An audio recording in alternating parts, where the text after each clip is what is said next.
All right, good morning, everybody. Thank you for your patience and thank you for being here. Welcome to the front porch. I am obviously not Reverend Daniel Cantor. I am filling in for him today. He is unfortunately recovering from illness. He's fine, but he sends his apologies. He is disappointed to miss this conversation. So we are joined on the front porch today by journalist and author Jim Schutze and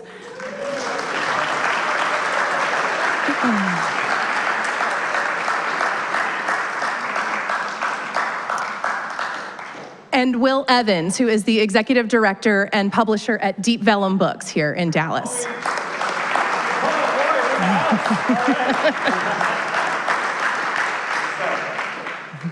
My name is Brennan Greef. I am the director of adult ministries here at First Unitarian. So let's get into it. A little bit of background. Jim, can you tell us a little bit about how you came to write this book, The Accommodation? It's infamous. I imagine that's why many of you are here. And what happened during its original publication? Well, the question of why I wrote is interesting, I've found, because I've discovered that I don't have a good answer. I mean, I was in my 30s, I was a newspaper columnist, so why would it occur to me to write a book about the racial history of the city? My book's not a scholarly book, it was an argument. I came here in 78, the book was published in 86. Dallas made me mad when I got here because there was this story that I got from white leadership that Dallas had no history of racism whatsoever. And I would say, well, how come I drive across the I-30 and it's like going into another country? Everybody on that side is black, everybody on this side is white. And the typical answer I would get was, I've never noticed that. And I found that infuriating. And I think it was just sort of a reporter instinct that when you get an answer like that, that's a red flag that there's some story there that people don't want to tell. And that was the motivation for doing it. And I met a really bright young editor who shared my feelings and helped me develop the book. It was published in 86. It was either brutally suppressed or very boring. Take your pick. It was not read by, it was widely circulated and read in black Dallas. It was not read in white Dallas. I found it in one white bookstore in North Park, and the guy had it in his home repair do-it-yourself section. And I asked him, I said, why is it in home repair? And he said, well, it's about the accommodation, which he thought was a reference to what Archie Bunker would have called the turlet. So anyway, it sort of disappeared and sank beneath the waves, and then, more recently, out of the ether, not my idea, this man appeared and announced that he was republishing it. And so this whole...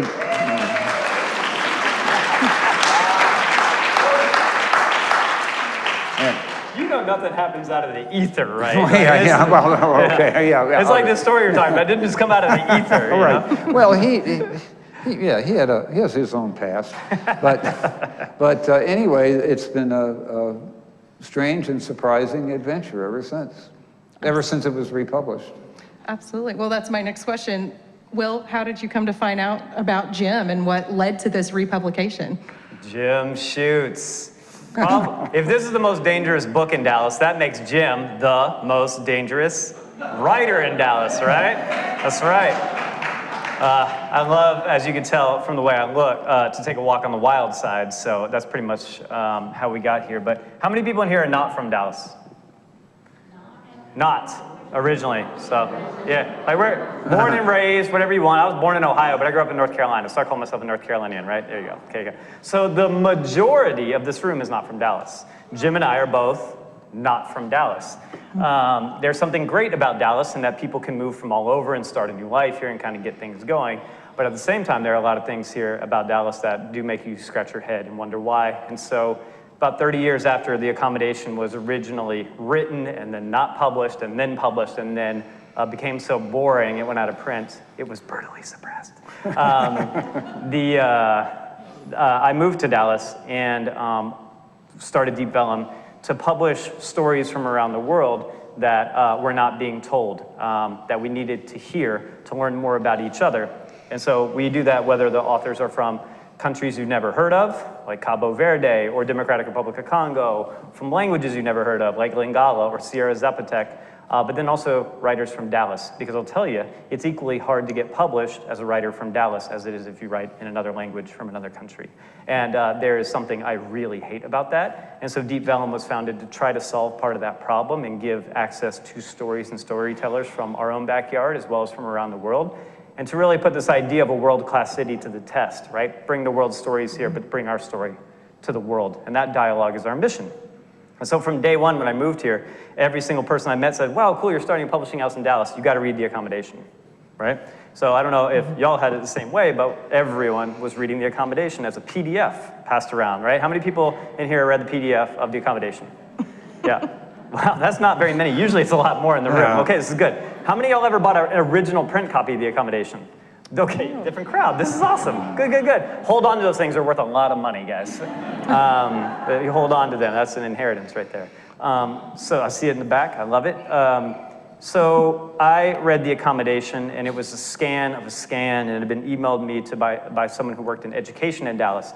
And so in the mid-2010s, I moved here in 2013, just celebrating my 9th anniversary in the city, the people I got it from were all reading it and trying to answer the question of why Dallas is the way it is, and basically how we can get involved and try to make it even better than it is, right? And the crew I was kind of a part of was affiliated with D Magazine. They did a class at the time called D Academy. And D Magazine, as you may know, anybody in here subscribe to D Magazine? Come on, man, it's $12 a year. Subscribe to D Magazine, y'all. $12 a year, and they have amazing articles, and they even employ one, Jim Schutze. Pay this man's salary, $12 a year. I will gift you it. So that crew, D Magazine's tagline is making Dallas even better, which is something I've co-opted a little bit. And so it's not saying that Dallas is terrible and we need to make it better, it's just make it even better, because there's some perfecting to do along the way. So anyways, when I read the book, I was like, wow, why isn't it published? And learned a little bit of the history of the suppression story of the 80s, and then began questioning why it was still out of print, even though all these people, like hundreds of people I was meeting, had read or were reading a PDF of this book. There's obviously a demand for it. And so I basically set up Deep Elum with the mission to publish this book. You could say this is like we fulfilled our legacy. I'm gonna go retire now. But I'm roughly, you know, I was 3 years old when Jim wrote The Accommodation, and he was basically my age now. And so Dallas goes through these cycles, every city does, and there's an exploration happening in the city now of younger individuals who've moved here, and a lot who've grown up here. It's like a good mixing now of both local and outsider, and trying to figure out what to do about it. And so for me and what I'm into, we use stories as a way to connect each other, and The Accommodation is such an amazing story because, like Jim said, it's not a scholarly book, it's an argument. It's written with an anger, a righteous anger about the way that things have been and like why can't it be better. And I share that sort of passion to want to be involved, and we use publishing books as a way to bring everyone together in those conversations. And so that was sort of how I got, clued in, but it took, 8 years to get to the point where we could publish it because it was out of print for 30 years for a reason, you know what I mean? So we were able to make it happen. And if you don't have a copy yet, we have copies for sale in the back afterwards, and Jim will sign it for you. Yes. Let me add one note. I want to make sure that we know that Will Evans's work is certainly not confined to this book, and he's a great example of what people can do in this city when they come here and put their minds to it. He's a big deal now in Ukraine as a publisher of major Ukrainian literary figures, and his work is global and important. Yeah, I use that DFW airport to our advantage and put books on it, right? So, thanks, Jim. Yeah, if you haven't been to Deep Elum Books, it's in Deep Elum here in Dallas. Who has visited the storefront, the brick and mortar of Deep Elum? It's a fantastic part of the Dallas landscape. And there's also a website too, so please visit it. Well, let's talk a little bit about the Accommodation itself. It published in 1986. It essentially takes you through some history of race relations in Dallas, starting with slavery up through the 1980s, but really focuses in on kind of the civil rights era, when much of the United States was being rocked by, the civil rights movement and protests. And Dallas, I'm a native Dallas, I'm actually third generation Dallas, I would kind of always get that story. Well, it just didn't hit here as much. It wasn't like Selma, it wasn't like Birmingham. It was different, and we don't really know why. And this book dives deep into that. And you posit that it's not so much that it passed over, and it wasn't so much there was a passivity, but there was a complicitness and an active burying of what was going on, and that it wasn't just individuals, right? These were institutions that were helping either actively or permitting bombings of black homes in South Dallas, not Southern Dallas, South Dallas. Any native Dallasites out there, there's a big difference, Fair Park, South Dallas versus Southern Dallas. So let's unpack that a little bit.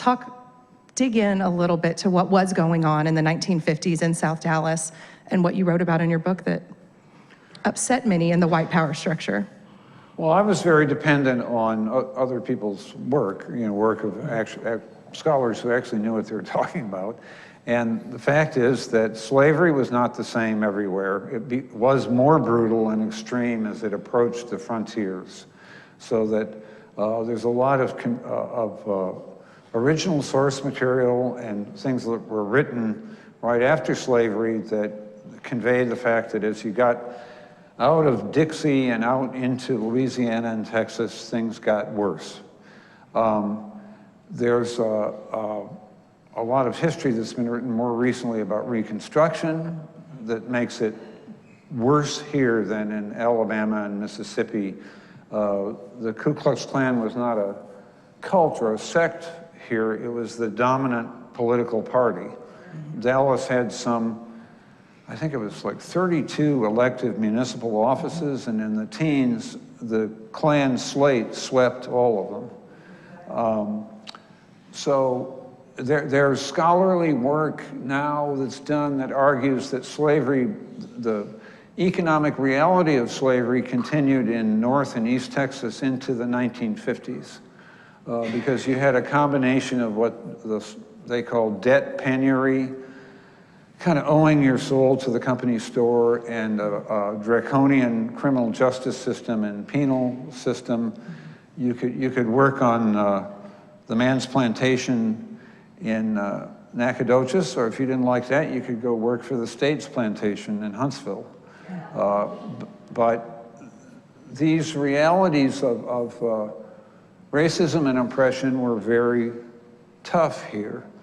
And then you had a kind of confluence of things that happened in the 60s, where the civil rights movement, we forget how intentional and planned it was. The civil rights movement didn't just spring up out of the ground. It was done. It was a thing that people planned and did strategically. And the strategy did not include Dallas. There was the Reverend Zinn Holmes talked to me and explained to me that there was an antipathy between the Southern Christian Leadership Conference and the Dallas ministerial leadership. There was a split in the church. And the Southern Christian Leadership Conference, going back to MLK Sr., to Daddy King, not MLK Jr. MLK Sr. had a split with clergy here, and that translated to his son. And Peter Johnson is in the book, explains that there was a point at which King and the Southern Christian Leadership Conference kind of said, okay, forget Dallas, we got other fish to fry. So the movement turned elsewhere. That did not mean that anybody black in Dallas accepted the level of oppression. And there were these flare-ups that were very interesting. They had to do with the buses, for example. There were buses overturned and burned in the 50s over segregation on the bus. I found 3 sources for that. The morning news was the conservative paper. The morning news would say, there was not an incident last night in southern Dallas where a bus was overturned. And that never happened, contrary to radio reports. Then my paper, the Times-Herald, was a little more liberal. They'd say, there was an incident last night where a bus was overturned, but there were not 28 police cars. And then the black press would say, the bus was overturned, there were 28 police cars, it was set on fire, and they'd tell what happened. So we figure you distill the truth from all of that. But, you know, during the bombings in southern Dallas, which I described, there were black homeowners out on the front yard with shotguns saying, not my house. When I went around southern Dallas and spoke about the book after it came out, what I found was that everybody in the audience knew way more about that stuff than I did. And they'd get up and name the people who were on their lawns with the shotguns and tell that history. It just wasn't told. There were historical reasons why things went differently here. That did not mean that they went happily. The thing that made me angry when I got here was the story that black people loved the way it is here. They loved the fact that all the money's up north and they don't have any of it. And I thought, wow, that's hard to believe about human beings. They don't want the money. So that story, the untelling of it made me angry. The fact that things were different here, it was the result of, as I say, sort of a conspiracy of different factors. Just to jump on that, I think like the thing that unites us here, and I think everyone gathered, is like we understand the power of stories, right? I'm the kind of reader who, ever since I was a young boy and reading everything I get my hands on, was like, what are they not telling me? What am I not reading? What is not in the canon?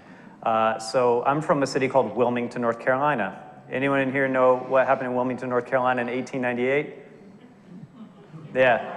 So they call it America's only coup d'etat. And it was some Klan leaders who were really upset that Wilmington at the time was the most integrated city in the South. It was the biggest city in North Carolina at the time. And North Carolina had really prospered with Reconstruction money, and Wilmington especially. And there were black city council members. The biggest paper in town was black-owned paper. I mean, it was integrated by all accounts of what the South was like in 1898. And then one night, a bunch of white guys got together and put a stop to that, and they killed dozens of people, ran dozens more out of town, burned a bunch of businesses, replaced everyone in the city council with their slate, like Jim was talking about. And the next day, business went on as usual, but everything had gone upside down.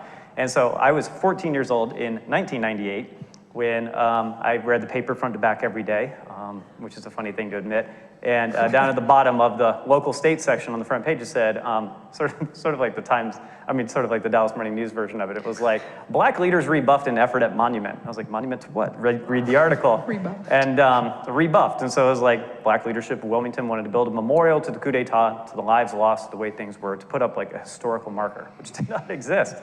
And city council said, what coup d'etat? What event? And they said, we're not going to put up a memorial to something that didn't happen. And so they were rebuffed in their efforts. And I said, wait a second. Obviously something happened. It didn't said it here. That one group said something happened, the other said it didn't. And so then a 14-year-old kid walking around Wilmington started wondering why we had the Confederate Memorial where we did, right? Which was built in 1899. And we wondered why we had the same last names of everyone on city council as those guys who were installed in city council in 1898. And it started to make me question that sort of narrative, because the stories that are allowed to be told are only one small piece of the greater reality. And so what we can do through publishing, whether it's journalism or books, and the way that we read, is to question those official stories and find out what's not being told. Because if you think the accommodation is dangerous, what are the stories that have not even been published yet, right? And so Deep Elum's like the next step for us. You're like, wow, Will, it's cool you published a book. It's like, yeah, great. This is a door opening. And like, it's up to us to figure out which doors to walk through next. You just walk into a room with more choices. But the problem is we don't have there's not a whole lot more published books that are sitting there, right? That are out of print. How many people in here have read White Metropolis? right? And so for those interested in this history, it's an interesting follow-up to The Accommodation, written by Michael Phillips, who has been in the news for some just nonsense that Collin College is up to, that he is embroiled in. And he wrote a really interesting book that uses The Accommodation as a primary source, and written with a similar anger, and about studying even more deeply some of these historical things that Jim doesn't get into, but is discussing here. And so the way that we keep writing these books, obviously, like Jim and Michael are two really amazing writers, two white dudes. Who else has stories, man? Send them to me, you know what I mean? Like, we gotta find a way to get these stories out, whether it's through us or Penguin Random House or your own publishing house. We need to know what's up, and that's not just through nonfiction, but through poetry and fiction and plays. There's a lot of ways to bring people together in these stories that we absolutely need. Can I toss in, I know you have questions, but just one more thing about the importance of local stories that's come to me as a result of going around and talking about this book. I grew up in Ann Arbor, Michigan, which modestly called itself the Athens of the Middle West. It's the home of the University of Michigan, always considered itself a liberal progressive city. My dad was an Episcopal minister in Ann Arbor. And when we moved there, I was ready for the first grade. Ann Arbor had still has, I guess, a street down the middle of town called Division Street. And when I was a child, everyone on one side of Division Street was black, and everybody on the other side was white. And I described this in something I was writing about The Accommodation, and I got this furious blowback from Ann Arbor. How dare you suggest that Ann Arbor was ever segregated? We sent freedom riders to the South, to that bad South, to cure them of their racism. But how dare you say that we were segregated? And I said, well, I don't know. It was called Division Street. and again, what was it, coincidence? So it's just it just struck me how important the storytelling is probably in every city in this country. And in the country itself. Yeah. So I'm from Dallas, I mentioned this before. I went to college in New England, and I was a history major and got a lot of blowback when I insinuated anything other that, Northerners were the good, enlightened people who helped save the bad, racist South. And that was interesting to navigate that, learning that, Providence, Rhode Island, and New York City are built on money from, importing slaves to this country. Yeah. So pointing those things out didn't really go over that well in a New England classroom with my Harvard-educated professors. But I'm interested a little bit about, Will mentioned earlier, right, that this has been called the most dangerous book in Dallas, so that would make you the most dangerous writer, man. You don't strike me as a particularly dangerous person, maybe angry and grumpy sometimes, but not dangerous. Only if I'm trying to borrow money. So what is it? Maybe Jim could speak to this maybe a little bit. Well, what is it about uncovering hidden, untold narratives? What is it that is so dangerous to people that don't want that to come out? What in particular about this story and the scene of Dallas, but also a little bit bigger picture too? What is it about stories of things that actually happened that scares people and wants to pull them out of publication and ban books and squash those narratives? Me first? Yeah. I usually am an optimistic person, and this is like a great question that I'm gonna have to answer pretty pessimistically. The motto of America is out of many, one, right? And from the earliest days of the American Revolution, that idea of the one, the unum that we supposedly all are, didn't include people who didn't look like me and Jim. Didn't include you, didn't include a lot of you. And that is the great hypocrisy upon which our country is founded. And it is really hard to come together and make things even better, to say that from where I'm sitting, to say, you got 250 years of that not being the case, right? The people who look like me have done some pretty horrific things to each other and to people who don't look like us. And anybody in here ever read The People's History of the United States by Howard Zinn? All right, it's like a sacred text to me too, because there's a lot of these untold stories, and you realize how history is written from the perspective of dominant class. It's not victors of wars. It's a class thing. And the American story is a story of class and using artificial divisions to separate us and to draw us against each other. And this is like the thing you're still not allowed to say in America. You can't talk about class. And you can't talk about things like Division Street or our Division Freeway. And we have many division freeways, right? Because like we always talk about I-30 because it's an easy north-south thing, but you guys ever been down to South Boulevard and Park Row where I-45 cuts right across it? It was the Jewish Mansion District and the Black Mansion District. So they were like, wow, 2 for 1. Biggest freeway you could imagine. And those are deliberate and intentional choices, and it's the same brutality of intent that is behind these book bannings, right? Now, the good thing about book bannings is that it leads to attention on those books, and that most people, whether they're blue or red, again, another artificial division, are all seeking well, there's something you're not telling me, I will go check that out. And so it leads to higher book sales for banned books, right? So you can ban it from this library in, let's say, Johnson County, Texas, and that's great. And book sales spike in New York City or, Dallas, and that's cool. And it makes it temporarily difficult to get in Johnson County. But you can't shut a writer up. I think this guy right here to my left is a perfect example of that. And last night I was at an event at a Dallas writer's house, and they have a stack, a whole bookshelf of Texana. Anyone here familiar with the term Texana? You know what I mean? There's no such thing as Californiana. North Caroliniana. It's so funny. So Texana is like a whole literary genre, and the Accommodation now falls into this genre of like exploring the state that we call home.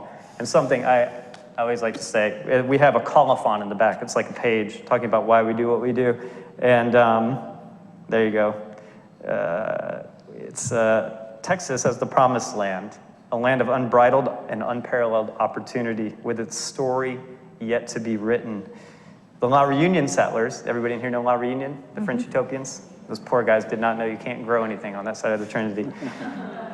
Those settlers added an international mindset and pioneering spirit that's still reflected in Dallas and across Texas today. So we at Deep Elum publish books that explore the story of Texas from all sides, critically engaging with the myths, histories, and untold stories that make Texas the land of literature come to life. I'm really proud of that. I wrote that, but at the same time, it's ridiculous, and it's something you don't get in a lot of other states. And so it's something we talk about with the Dallas Way, which is a main character in the book. This idea that some like cabal of a minority few elites sort of make decisions for the benefit of all of us lucky enough to live here in Dallas. And the Dallas Way is really an intriguing thing because not every city has its own way. And there have been some great things that have happened in Dallas as a result of the Dallas Way, and there's been a lot of horrific things, and there's a lot left undone. And so at Deep Elum, it's kind of interesting because we want to critically engage with it, even though our entire project is like also buying into the Dallas Way. Like I love the people here. There's amazing stuff to uncover these stories and bring them together. But anyways, that whole long aside about class and people's history and all that, it ties into the question of like, why do they ban books? Because the official story from the very beginning has been like, we have to come together in something. Mythology is so important to culture and to societies. Historically, every culture in the world has stories that unite. And so America's stories, though, we have them. We have the flag and the pledge at every sporting event. And there's many layers to it, and so many of them are so toxic. And we could really find a much better version of the Adam Mini one. Like imagine if we rewrote it today based on where we're at as a society, it'd be a whole hell of a lot better than it was in when did they write that? I know 76 was the independence, but when was the Constitution? 89? That's what I thought. Cool. You know what I mean? We need to write it. So that's the idea, is like we are still writing the story. And we're always living through history. And we always need to be an active character in that history, like whether we want to be or not. And so how we choose to do that is up to us. And what Will says is true, that these are wonderful stories. The story of the flag, the story of independence and freedom, these are wonderful stories that we all own. And the trick is making sure we understand that we all own them, that these are not white stories. And that's the battle, it's not rejecting or denying the grandeur of the American dream or the American experiment. It's making sure we all understand that it belongs to everybody. And that's sometimes a tough nut. Absolutely. Okay, so you mentioned the Dallas way, the couple of powerful, white elites who have governed the city. It's often intertwined with money and real estate. You delve into this quite a bit in the book, with people, relocating Black communities and accepting federal dollars and really capitalizing on this. And you're writing about it in the 40s and 50s. You wrote about it in the 80s when that was going on. I look around Dallas today and I see that's still continuing to go on. It looks a little different. Sometimes it's race, sometimes it's class. I'm watching a lot of gentrification. But can you compare a little bit what you were writing about in 1986 to maybe what's going on in Dallas today? The Dallas way is still strong? Well, the biggest story I covered, I'm retired now, but for 20 years I wrote about the Trinity River Project. We didn't hear anything about that from you, Jim. We don't know what you're talking about. Mary Vogelson and some others are here they're the ones who I got all my stuff from. So I wrote about it for 20 years, and I was very impressed the first 2 years with how little effect I had on anything. How my words just seemed to float out into nowhere. And then things began to change. And what changed was that the ground was changing politically in the city. You had a lot of younger people moving in who were, I call them refugees from the suburbs. They were, hungry for the sort of the sizzle of urban life. And young people don't like freeways. They don't want to have a freeway on top of their river. They want to have a park where they can ride their mountain bikes and stuff. So they started putting down roots, getting elected to the city council, being on school boards, and everything began to change in the city. And eventually, that new, younger presence killed the Trinity River Project. What I loved, however, was that the old guard, the Park Cities guys, some of whom I've gotten to know over 40 years, we have this sort of worthy adversary relationship. I'm not supposed to tell anybody I talk to them. But they don't keep up very much. So they didn't see the ground changing in the city.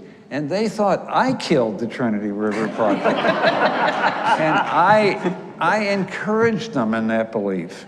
There was a guy who called me when the thing was finally killed, and he said, "Schutze, we know who killed the Trinity Toll Road. It was you." And I said, "Damn right."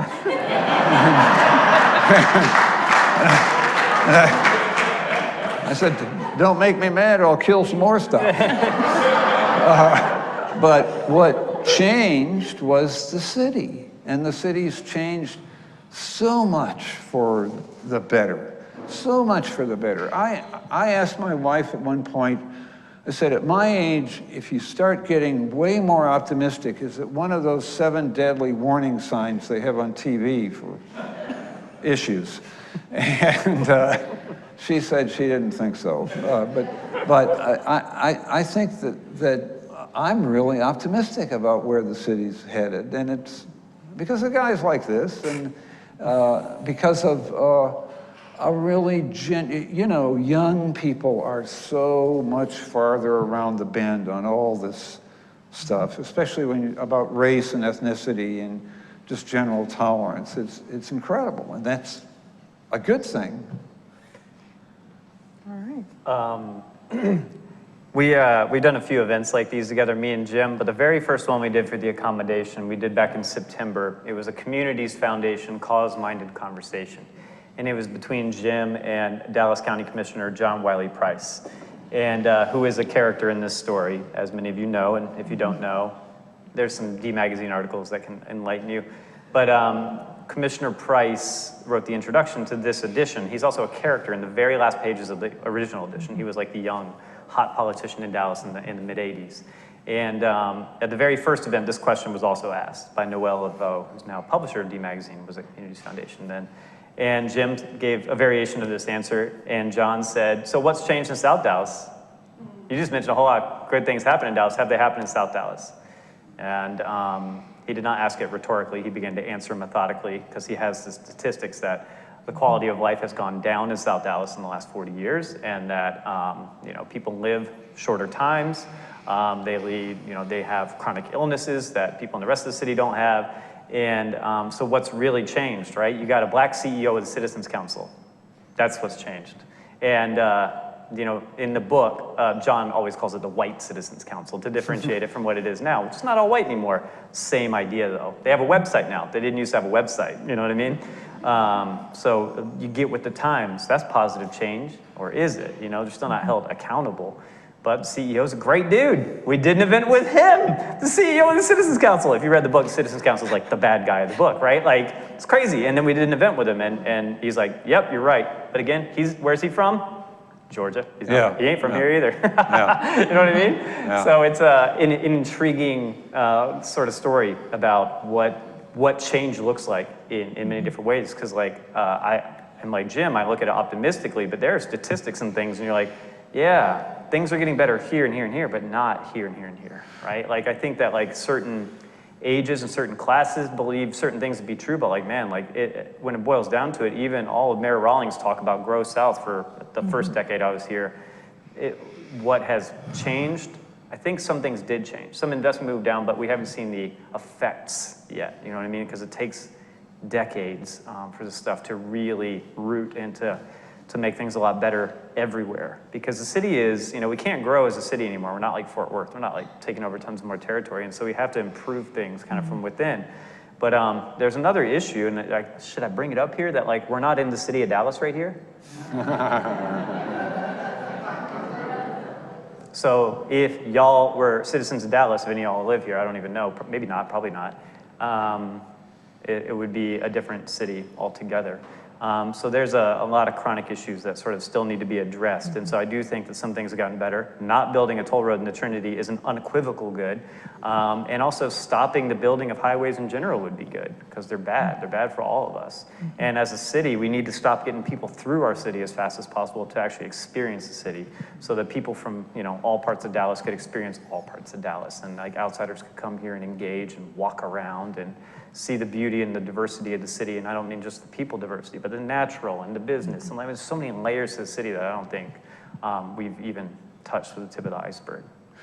And Commissioner Price has always been, since he was a young man, an extreme computer brain for numbers. And he has just devastating numbers that he, in his head, authoritatively about certain census tracts in southern Dallas, where if you believe that babies don't get to choose where they're born, they just light there, that babies born into some of the census tracts he talks about are just sentenced to prison at birth, almost. It's terrible. And so he makes a very powerful point that how happy can Schutze here be about how good things are everywhere else? How do we live with this place in the city where children have no chance? That's a devastating point. Yeah, absolutely. Okay, well, before we move into some Q&A from the audience, I want to ask kind of one last question that I think hopefully hits close to home for both of y'all. We live in an age of a lot of division, a lot of disinformation that is really tearing at the fabric of our society and our democracy. And I'm wondering what your thoughts are on being retired from some publications, but you're still at D Magazine, the Times Herald, the Observer, local journalism, right, and local publishing. What are your thoughts on the role that can play, as opposed to everybody subscribing to your great journalism of the New York Times and Washington Post and buying things from Amazon or big publishing houses in New York? Try not let my personal opinion show here, but what does local journalism and what does local publishing do for a city like Dallas? Well, my wife and I are both retired journalists, and our son is an artist, married to a doctor. He's in his 30s. We send him articles all the time from different newspapers, and he was home one time and he said, it seems like there must be something interesting in the newspaper every day. And we said, yeah. He said, what do you think paid the rent, kid, while you were growing up? But on the other hand, we get stuck on names of people who've been in the news and so on, because of our age, I guess, and he has them just like that. I don't understand where he gets them. They come from some not the ether. The ether, yeah, I was gonna say. somewhere out there.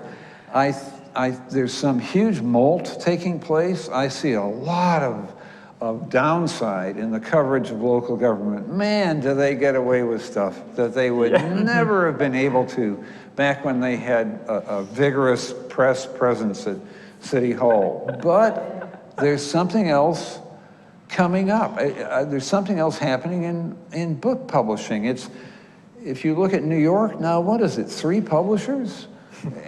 4. Yeah. And so that's created this whole universe of guys like this who's in Dallas, Texas, and he's a big deal in Ukraine. There's something happening where publishing and information is spreading out in a new way. And I don't get it. And it's not good for my way. It's not good for dinosaur media. But I don't believe that truth is just taking a powder on us. I don't think it's going away. I think people are finding new ways to the truth. Such an optimistic take, Jim Schutze. Jim Schutze, the optimist. Jim Schutze, the optimist. What happened to you when you retired, man? Son of a gun. You were so mean when I moved to Dallas. You held those bastards over the flame, man. Give it 5 years, I'll just be giggling all the time. One of the greatest moments of professional pride I've had since I moved to Dallas was a couple months ago. I'm bringing this up because the main character of this story is here in the front row, and I'm going to talk about him here in a sec. And the Deep Elum, in partnership with the Dallas Public Library and the Office of Arts and Culture at the City of Dallas, we created a program to endow the first ever Poet Laureate of Dallas, right? We all know about the Poet Laureate of America, right? How many of us watched the Biden inauguration? We watched Amanda Gorman read her amazing poem, right? And so I texted the director of the Office of Arts and Culture while I watched that, and I said, you have a proposal on your desk from Deep Elum to create this position the next Amanda Gorman is in Dallas. Are you going to help find her, or are you going to continue to suppress her? Program was created the next day. Oh, it was just beautiful. They found the money just out of the ether, literally. Sometimes it does come out of the ether. I don't know where it was before. It wasn't going to any poetry in Dallas. And so the program was created, made a call. It was really great. And then in the beginning of April, the Poet Laureate was announced. And before it was announced, the Dallas Morning News ran a board op-ed, not a personal written one. The editorial board of the Dallas Morning News was like, we're getting a Poet Laureate, let's see what they can do, right? Was basically what it said. And you read the article, and at the beginning it said, Will Evans, director of Deep Elum, says that Dallas has always been a literary city, right? This is part of my shtick, is that whatever I'm doing ain't new. This book was commissioned by an editor in Dallas 35 years ago, right? I'm not a new character in the story. It's like a renaissance. It's just a reappreciation of what we never appreciated before. And so Will Evans thinks this is a literary city, and it always has been and always will be. We don't think so. It was like, oh, just like, what? The Morning News doesn't think Dallas is a literary city. So we think Dallas is a business city. We think Dallas is a can-do city. But a literary city? Nope. And so they said they're going to announce this Poet Laureate, apparently to show us who we are. And I was like, oh, this is bulletin board material, man. You can't pay for this kind of stuff, right? And this is amazing. Did they think that the Poet Laureate of Dallas was coming out of the ether? That this city didn't have poets before we created the position? Did they think that poets haven't been here forever? But it's about who gets their stories told to be a part of the canon. The official narrative of Dallas is that art has never been here, and it's not important here. The only thing important here is business, which is 100% pure malarkey, as we all know. Absolute bananas. Like, I cannot believe, like, who at the paper would I know exactly who at the paper approved this, and you do too, and maybe some of you guys do too, and they get away with this, and they've been getting away with it for 150 years in Dallas. But the first Poet Laureate is here today. Joaquin, do you want to stand up and just say what's up to the crowd real quick? Just everybody wave at this beautiful guy. Joaquin Zihuatanejo. Amazing. Like, East Dallas, born and raised, and just did not come out of the ether. Came out of the streets of old East Dallas, and went off and saw the world, and now writes about the world, and is a perfect choice for the first poet laureate. Thanks for being here today. And it's always good to be able to make a case study. You know what I mean? Like, all this is not for naught. We have this book and a poet laureate now, so I literally can retire happy, because this is greater success. I mean, there's no like personal success in this. This is what it's about. It's taking amazing people with amazing voices and amplifying it. And so when it comes to misinformation and disinformation, you know, they're two different things. One can be a slip of the pen, and the other one is targeted, right? Disinformation. We live in a country with a propaganda channel. It's the #1 media source. The New York Times journalists aren't exactly up to the moment, right? Well, the Dallas Morning News, for sure not up to the moment, right? There is like a war of information on. And there are multiple realities happening in America at the same time, and they're meant to divide and confuse. And they're succeeding. All this feeling of division we have in the country right now is intentional, because there have been gains made. Like you just said, right? Progress had been made, time to step that back, right? That's the American story. It's been like that for 225 years. And it's a shame, but like the only way we can counter it is by continuing to do good work and trying to foreground this stuff. But the fact of the matter is, a lot of people have lost brothers and sisters and moms and dads and grandmothers and grandfathers to this disinformation, right? They're gone because it's brainwashing. So my great passion in life, which is a crazy thing to admit, is Russian literature and culture, right? Very taboo subject right now, but unfortunately, it is painful to live through historic times, right? Because you can see the things you study in books happening on your screen now, right? You used to read about wars, now you can watch them, right? It's brutal, it's awful. But in Russia, there's one official state news source as well, and it has the same exact reach in Russia as Fox News does in America, right? And they're pumping disinformation into the people of Russia. And so whenever someone goes to me, why do Russians continue to elect Putin? The answer is the same reason we continue to, as a people, as a country, have so much support for such evil individuals and toxic and horrific individuals as the former president, right? And so it's the same thing. It's a world that we're all a part of, right? So we can drill down to census tracts in South Dallas that are not getting the resources and love that they need. At the same time, we go to the highest levels of American government, city government, national government, to the media. We're a part of the media, right? It's like what we do. So all we can hope to do is our good work as we stand up and say that we're all in this together. There is no us and them, to remind you, but they don't think the same way. And so that's a joke, remember? No us and them, they don't think so. Okay, there you go. And so that we need to sort of find those things that do unite us, both politically and positively, and like actually make some real change, you know what I mean? So. You know, Yeah. Amen. part of the privilege of being retired is that I've stopped reading morning news editorials, unless I have to, and I missed that one, but I should send it out, man. Isn't it interesting that aggressive anti-intellectualism is so much a part of the message that any kind of intellectual or literary endeavor is by nature, by its very existence, insidious. And against the Dallas way, against what's better for Dallas. Right. Right? Like Dallas, we should have Erica about doing Nora Jones on billboards, and we do not. Do you know what I mean? Yeah. Like Bun B is on billboards for the city of Houston, right? And not Dallas. It's just amazing, this divorce between the artistic and intellectual tradition of the city from the reality, as if business and arts don't. Mutually exclusive. Yeah, ridiculous. Okay, well, I think thanks for that music over there. It's like when Chris Boyd starts playing the music on Think. It's time to wrap it up and move into some question and answers. Before we do some Q&A, there is a table that we'll have set up. You can purchase the book, The Accommodation. You can even get Jim to sign it. Maybe we'll sign it, get a picture. But let's take a few questions from the audience. If you would please step forward to this microphone. I charge.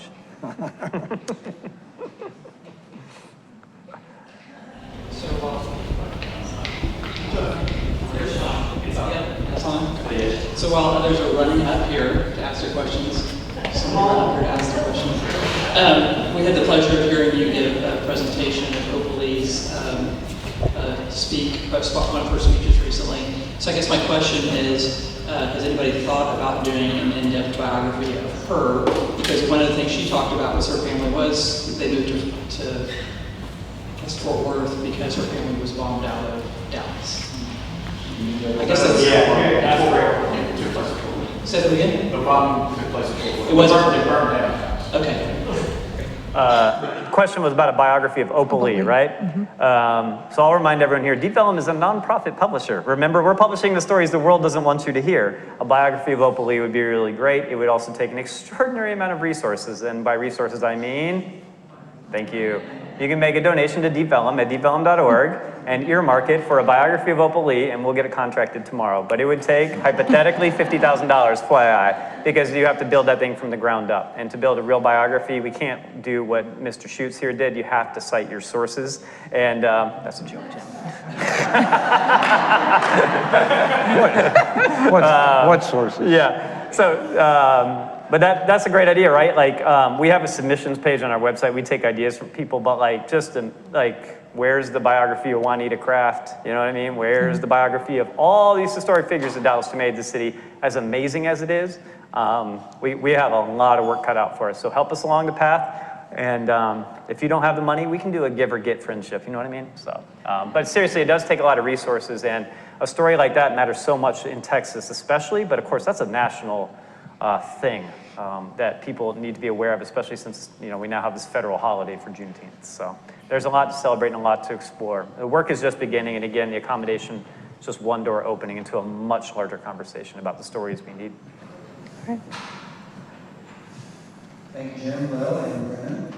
So I'm a native Dallasite, and so I get that in the 80s when you created this great book that it couldn't get out. But I'm not quite clear why it took 35 more years, and I'm curious about how much effort you put into it, Jim, to try and get it out and really broadcast the message of your book. And I'm glad Will finally has it. Really, why did it take that long? So I'd love to know. Thank you. Well, I mean, books have a natural life, a sell-through cycle. And this one had a very short life. You want to dive into why? And, well, because it was, in fact, aggressively suppressed. The Reverend W.A. Criswell, Baptist, pastor of First Baptist Church, went on National Baptist Radio and declared that the book was, quote, pornography, and that good Baptists would not read it. And that there was a real active turning away from it. It was eventually, it was pulled off the presses here the day it was to run. And a New Jersey publisher picked it up and published it, shipped copies of the book back here. Half of those copies burned in a mysterious warehouse fire.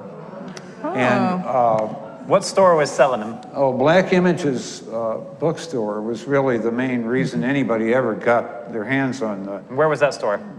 book. For those who didn't know, where was Black Images? Black Images. In Oak Cliff, and Emma Rogers was the proprietor. Emma Rogers is somebody who would be a great biography. She's really been an important person and a very unsung person in the city's history. But it came to an end. And to be honest with you, I'm an ink-stained wretch out there paying bills. And I told my wife after the accommodation was behind us that we could live on my income as an author, but not indoors.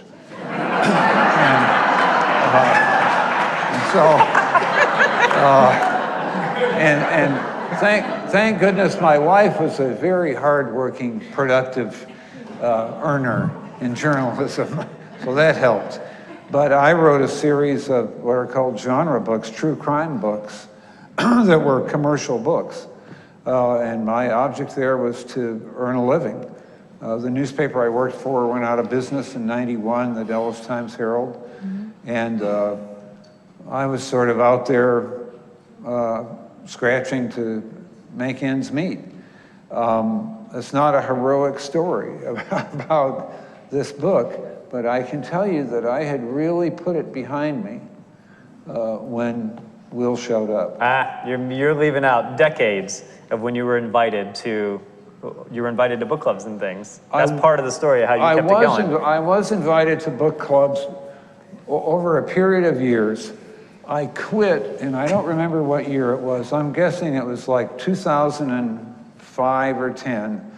I was invited to a book club here in the Park Cities. It was a women's book club, 2010, and the book club started at 6, but my part didn't start till 7. So the problem there was too much Merlot between 6 and 7. So there was actual snoring in the room when I started to talk, and the introduction was, and she thought the book was brand new. And she said, Mr. Schutze has written a book about Dallas, and he's discovered that Dallas, he says, has a race problem. And I thought, okay, that's it. I mean, I gave my talk, but I thought, I am done with this stuff, and I'm never gonna speak about this book again. And so it was, I can't tell you how wonderful it was to see this. You know, there's somebody mentioned the Samizdat version of the book that was circulating on the internet as a PDF. I did get invited to another group in about, I'm going to say 2017, and I went, and they were all young.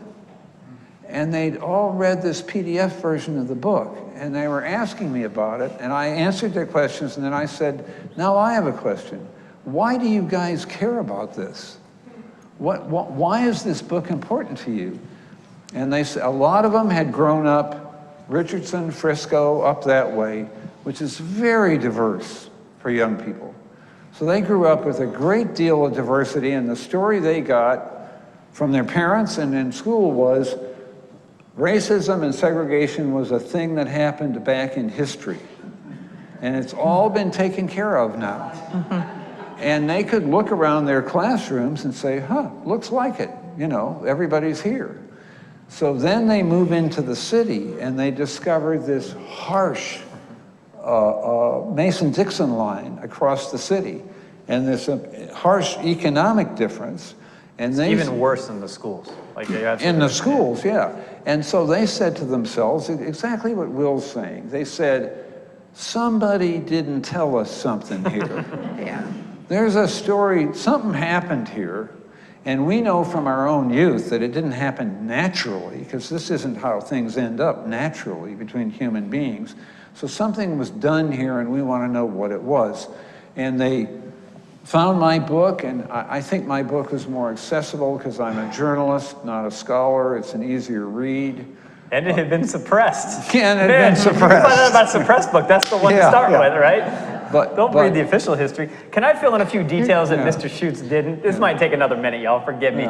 All right, so this book was commissioned by this editor in 1985 or 6, right? Yeah. Jim writes it. As he's writing it, he gets summoned to the city council, to the Citizens Council. Yeah, not City Council, that's boring. The Citizens Council summoned Jim. And so I'll gloss over it. Do you want to tell the story you're going to? Because the story is very funny. And then it gets better from there, y'all. This story is crazy. This was actually just after the book came out. And my editor came and said, you've been summoned to the Citizens Council. And I said, what? It's a real thing? Am I under arrest?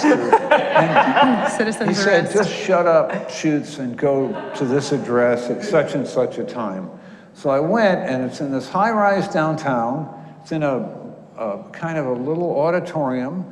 My memory, maybe I'm embellishing, but my memory is that there were these 8 guys sort of on a dais. Tribunal. Yeah, and I was in the middle of the room in like a little kid chair.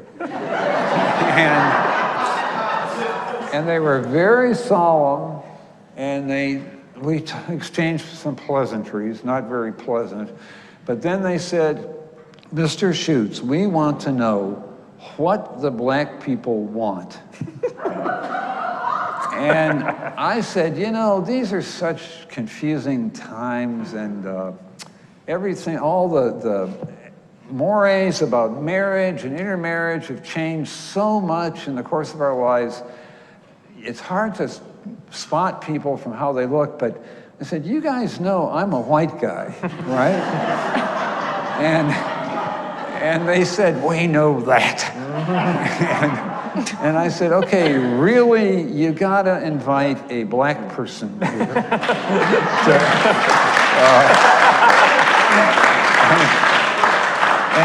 And that was the end of the meeting. Yeah. It was so sweet. So then, this is what's crazy, right? So it was supposed to come out from Taylor Publishing. There was a hotshot editor there, wanted to do local books, good idea.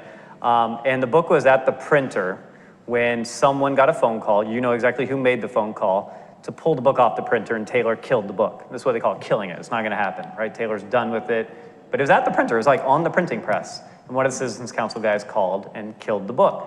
And at the time, there was a New York Times reporter in Dallas, Texas, and this warranted a story in the New York Times. And the story has Jim's young, beautiful visage in it, and it says, book stirs racial tensions in Dallas, is the headline. Isn't that how it was worded? Yeah. And it had a little blurb there about how the book was supposed to come out, and it had embittered some people about race relations, right? Not racism, but race relations were what were being embittering here. And so it was pulled off, and then some publisher in New Jersey who loves scandalous stories picked it up. Yeah. And so they printed 5,000 copies of that hardcover that we saw in the back, the gray version with the white and the black hands clasped. And half those copies ended up making it to Dallas, and then more than half of them burned in a mysterious warehouse fire, the first and only in the history of Black Images bookstore. And, but sometime around then, I think you were like, you know, I could fight Citizens Council, they're gonna burn my house down. Yeah. And you probably said that, I'm putting words in your mouth. And then you and John Welly Price had some kind of meeting, this is up for debate, and the rights to the accommodation somehow passed to John. Yes. Yeah. Because he wanted to get the book republished, and I told him I had tried. I'd gone to academic publishers and so on, and I couldn't get it published. And he said, well, I'll do it. Being Commissioner Price, he said, well, I'll do it. And so then he came back to me 6 months later and said, I can't get this thing published. And so that's how it fell to him. Let me add one note to explain why I'm such a petty guy who would have, when the guy called me about the river and I said, damn right I killed it. Yeah. I go back to when they killed the book. It was the guy who called and killed it was a man named Alex Bickley, who was an attorney who was the executive director of the Citizens Council.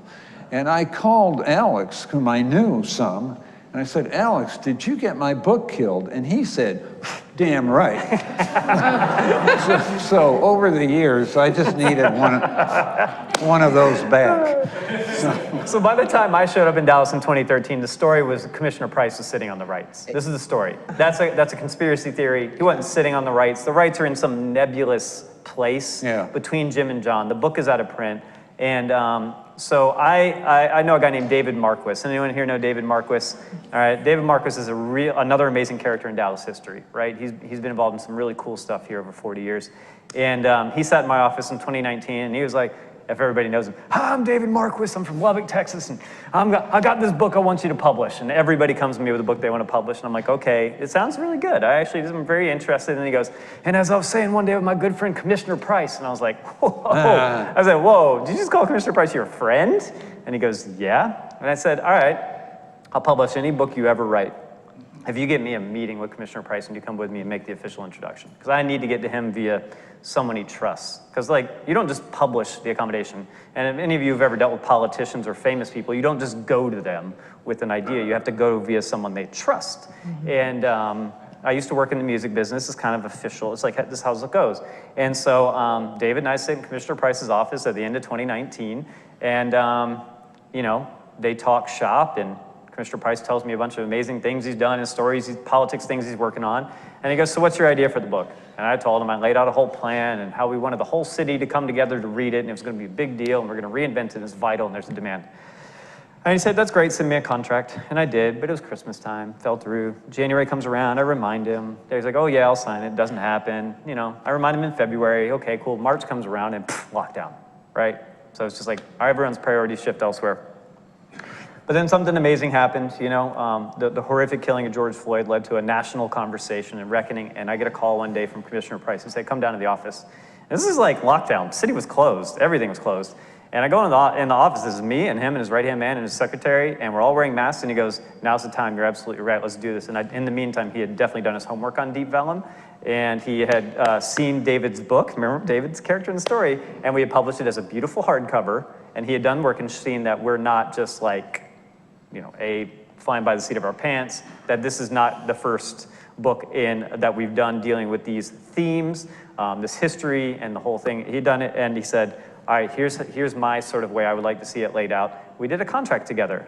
And as soon as I walked out of there, I called Jim. And Jim was like, you did what? and ended up doing a contract with Jim. Again, the rights, it wasn't that John was just sitting on it. We did the rights there because it seemed like they were with John. And it seemed like they could be with Jim too, so we just went ahead and took care of all the bases and took care of it. So that's the publishing story. But like we had to go.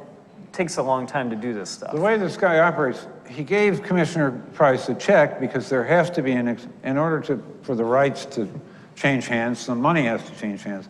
Then he shows up at my house and he gives me a check. And I said, are you just driving around town giving checks to anybody who might have the rights to this book? And he said, basically. Yeah, pretty much, yeah. There you go, Michael. So that's a long story, but the publishing history, the book itself had one life, and the second life it had was completely different, and then there's now a third life. And I will say, there is a citywide reading program of the book starting in September. It's bigdreads.org. We're giving away 30,000 copies of the paperback to every junior and senior in high school in Dallas County. So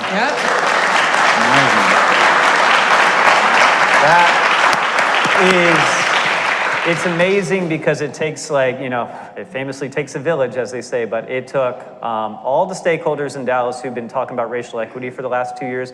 We really held them to the fire and made them come through. So it's thanks to Communities Foundation, Dallas Public Library, DISD, D Magazine, Better Block. It's like an entire gigantic roster of organizations who are making it happen, because you don't just give 30,000 books away. It's an entire logistical feat. And so I'm really grateful the library is stepping up as the main logistical partner, because they're in every neighborhood of the city, but also DISD, we're going in through librarians to get into the schools. Can't go into the classroom, as we all know, but you can go in through the libraries. And so it's an amazing thing, and there's a full slate of events scheduled starting September 1st at the Dallas Public Library, 10 a.m. Be there for the launch of Big D Reads. So starting September, the book is gonna have, this is really its fourth life it's gonna have, which is really beautiful, so. Fantastic.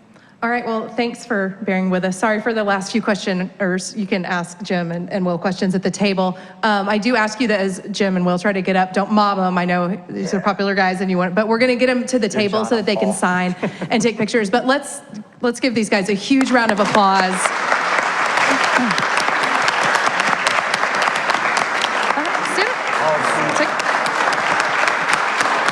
Thank you.